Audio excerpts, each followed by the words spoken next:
Vous écoutez Supranormaux, tome 4, Gabi et le cauchemar. Un livre écrit par Julie Cyr et lu par la voix modélisée de Catherine Brunet. Chapitre 1. Cadeau de dernière minute. Bonjour, mon nom est Gabi. Il y a quelques mois, je vous aurais dit que j'avais une vie absolument banale, mais aujourd'hui, je peux vous assurer qu'elle est tout sauf banale. Depuis que mon meilleur ami Mika et moi avons rencontré Ava, il nous arrive plein d'aventures plus incroyables les unes des autres. Nous en sommes arrivés à la conclusion que notre trio attire tout ce qui est surnaturel, d'où le nom que nous nous sommes attribués, les supranormaux. Windigo, loup-garou, dryade des bois, les créatures paranormales semblent s'être passé le mot pour croiser notre chemin. Heureusement, ça fait presque 2 mois que nous n'avons pas vécu péripéties rocambolesques. Je n'aurais jamais pensé dire ça un jour, mais moi qui désirais tant avoir un quotidien plus palpitant, maintenant, juste le fait de me promener dans la rue sans avoir peur de me faire dévorer par n'importe quelle créature me réjouit au plus haut point. Il faut dire qu'avec Noël qui approche à grands pas, la neige et les décorations qui illuminent la ville me font presque oublier ce monde inconnu de la plupart des gens, mais est bien là autour de nous. Je marche dans le centre-ville avec mes 2 complices, Mika et Ava, à la recherche des derniers cadeaux de Noël que nous souhaitons acheter à nos parents. Nous sommes 3 enfants uniques, ce qui résume nos emplettes à peu de choses, mais nous nous donnons la mission de trouver des cadeaux amusants qui iront avec la personnalité de chacun. Pour Mika, c'était facile. Ses 2 parents sont médecins, alors il leur a fait faire des tasses à café qui gardent la chaleur très longtemps. Puisque sa mère est obstétricienne, il a décoré la sienne de photos de lui bébé, mais aussi de clichés de ses parents alors qu'ils étaient encore aux couches. Son père, lui, est urgentiste, ce qui fait qu'il a un horaire atypique. Mika a donc lui-même créé un dessin à l'ordinateur sur lequel, d'un côté, son père est au travail en pyjama et, de l'autre, il dort tout habillé. Mika est excellent avec les ordinateurs. Il faut dire qu'avec ses parents qui travaillent beaucoup, il est souvent seul à la maison et son temps d'écran est beaucoup moins restreint que le mien. Ses parents savent que leur fils est très responsable.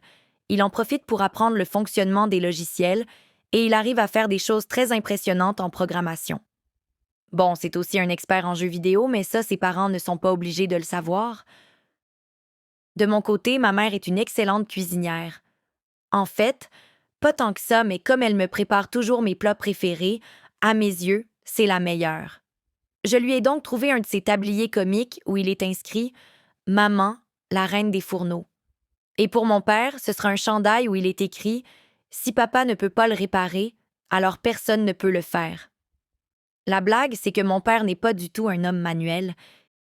Il dit souvent que si, un matin, le grille-pain n'est pas branché, il devra sans doute faire venir un électricien pour trouver le problème.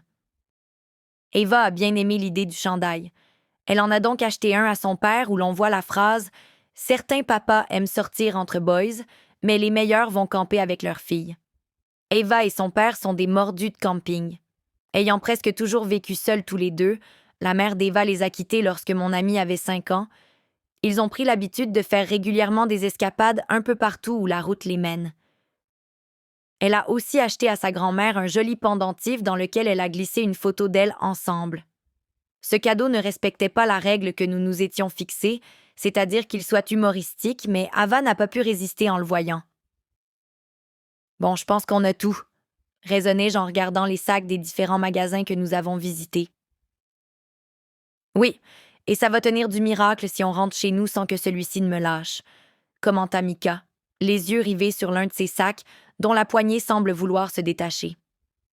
« Oh, attendez !» s'exclame Ava. « Guillaume et Jonathan viennent passer quelques jours chez mamie, car mon oncle et ma tante partent 2 nuits en amoureux, et j'aurais aimé leur acheter un lutin de Noël. Ils sont maintenant assez vieux pour construire eux-mêmes leur piège à lutin. On pourrait avoir beaucoup de plaisir à aller leur jouer des tours. » Jonathan et Guillaume sont les cousins d'Ava. Ils sont jumeaux, mais ils sont très différents l'un de l'autre. C'est vrai que nous pourrions bien nous amuser à faire aux lutins des coups pendables pendant le sommeil des enfants pour voir leur réaction le lendemain matin.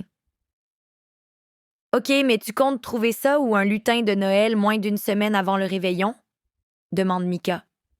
« J'en ai aucune idée, mais il doit bien en rester un quelque part. On peut quand même faire quelques magasins encore. Je peux t'aider avec tes sacs si tu veux, Mika. Ah oui, merci. Regardez, on va combiner nos achats dans les sacs les plus solides. On séparera le tout chez moi après. Nous ne faisons aucun commentaire sur le fait que ses parents pourraient nous surprendre et voir leur présent. Après tout, c'est peu probable, puisqu'ils sont souvent absents de la maison à cause de leur travail. Chapitre 2. La mystérieuse boutique. Nous avons presque fini de faire le tour des magasins de la rue de la Madone à la recherche d'un lutin lorsqu'une jolie petite neige se met à tomber du ciel. Nous avons l'impression d'être dans un film de Noël, avec la musique des fêtes qui résonne sur l'artère principale, les lampadaires allumés et les familles heureuses qui circulent dans la ville. Il ne manque que le Père Noël sonnant la cloche au coin de la rue. C'est alors que nous passons devant l'un de ces magasins qui n'ouvrent que pour les occasions spéciales, comme l'Halloween ou, justement, Noël. S'il y a un endroit où dénicher ce qu'on cherche, c'était bien ici. Au moment d'entrer, la porte s'ouvre sur nous et un adolescent légèrement plus âgé que nous en sort. Je n'y porte pas attention sur le moment, mais je sens Ava s'arrêter sec. « Hey, Ava, ça va? »« Salut, Bruno », répond Ava avec les joues qui rougissent légèrement. « Tu cherches des cadeaux de Noël? »« Oui, un lutin pour mes jeunes cousins. Il n'en reste nulle part. »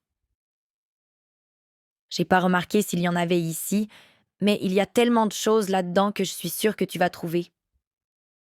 Ava n'a pas revu Bruno depuis la soirée passée au labyrinthe dans le verger des La Forest à l'Halloween. Après les avoir surpris, ses amis et lui, à intimider des enfants lors du ramassage des bonbons, nous les avions mis au défi d'affronter le labyrinthe en même temps que nous. Lorsque les créatures surnaturelles qui s'y cachaient se sont mises de la partie pour les effrayer, ses amis ont vite pris leurs jambes à leur cou.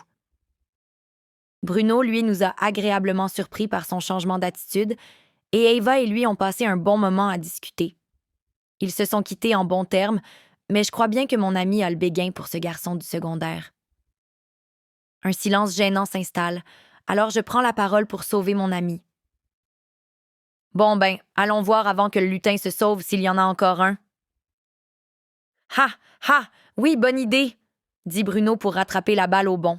« OK, à la prochaine alors. Bye, Ava. »« Bye !» répond-elle, un peu gênée. Il s'éloigne et je lance un regard de découragement à mon ami. J'espère ne pas être aussi coincée lorsque je trouverai un gars de mon goût, mais pas la peine de la mettre plus mal à l'aise qu'elle ne l'est présentement. Je me retourne donc pour rouvrir la porte de la boutique, mais Mika n'est pas aussi diplomate que moi et me prend de vitesse. Bon, Ava rougit devant son beau Bruno. Tu peux bien te moquer, ce n'est pas comme si tu sortais toi-même avec une fille, réagit aussitôt Ava. OK, les enfants, c'est terminé. On a un lutin à trouver, les rappelai-je à l'ordre. En entrant, une clochette accrochée en haut de la porte retentit. Nous venons de pénétrer dans le paradis des décorations de Noël. Boules à neige, ornements pour le sapin, trains électriques, lanternes, guirlandes, feuilles de gui, rien ne manque. Le tout est disposé sur d'élégantes étagères en bois. D'ailleurs, tout dans cette boutique est en bois. Les étagères, le plancher, les murs et le comptoir. Derrière ce dernier, un vieil homme grand, mince avec une moustache et des cheveux poivre et sel, se tient debout, lunettes au bout du nez. Il répare minutieusement une minuscule figurine de la Fée des Étoiles. En nous entendant entrer, il lève les yeux de son travail et nous accueille avec un sourire chaleureux.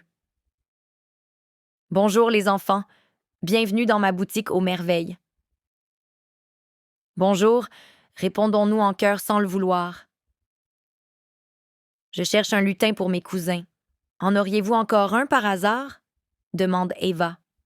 « Hi, je crains qu'il ne m'en reste plus un seul si près de Noël. » Bon, bien, il va falloir que je trouve... Nous espérons que vous avez apprécié cet aperçu. Pour continuer à écouter ce livre audio sur Google Play Livres, utilisez le lien dans la description de la vidéo.